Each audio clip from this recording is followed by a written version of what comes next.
वृंदावन में श्री कृष्ण जी की एक अनन्य भक्त रहती थी। उनका नाम कांताबाई था।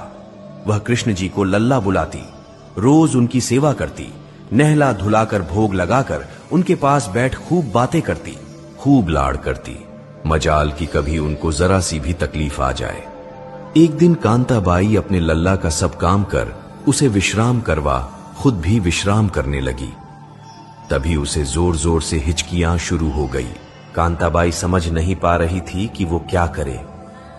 कांता खुद से ही इतनी बेचैन हो गई कि उसे कुछ भी सूझ नहीं रहा था। तभी कांताबाई की पुत्री घर आ गई। उसकी शादी पास वाले गांव में ही की थी, सो अक्सर कांताबाई की बेटी अपनी मां को देखने आती थी। बेटी के आते ही कांताबाई की हिचकियां बंद हो गई। उसको बहुत आराम मिला। कांताबाई ने सारी बात अपनी बेटी को बताई कि कैसे वो हिचकियों से परेशान हुई थी। उनकी बेटी ने कहा, मां, मैं सच्चे मन से याद कर रही थी, तभी तुम्हें हिचकियां आ रही थी। अब मैं आ गई हूं तो तुम्हारी हिचकियां भी बंद हो गई है। कांताबाई ने हैरान होकर बोला, क्या सच में ऐसा होता है? उसकी बेटी ने जवाब में कहा, हां जी मां, जब हम किसी को सच्चे मन से याद करते हैं तो हमारे अपनों को हिचकियां आती हैं।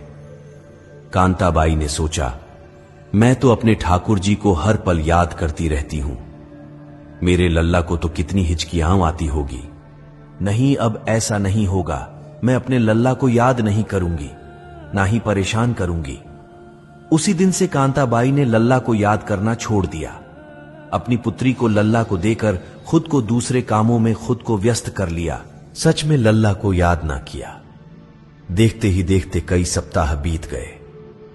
एक दिन कांताबाई सो रही थी कि उसके लल्ला यानी खुद ठाकुर जी उसके सपनों में आई और उसके पैरों के पास आकर बैठ गए। खुशी के आंसुओं के साथ वो रोने लगते हैं। कांताबाई जी उठ जाती है और प्रभु को प्रणाम करती है। मेरे लल्ला, मेरे प्रभु, आप तो उनको भी नहीं मिलते जो समाधि लगाकर ध्यान लगाते हैं, तो फिर मुझ पापिन को कैसे साक्षात आपके दर्शन हो गए, जबकि अब तो मैं आपको याद भी नहीं करती।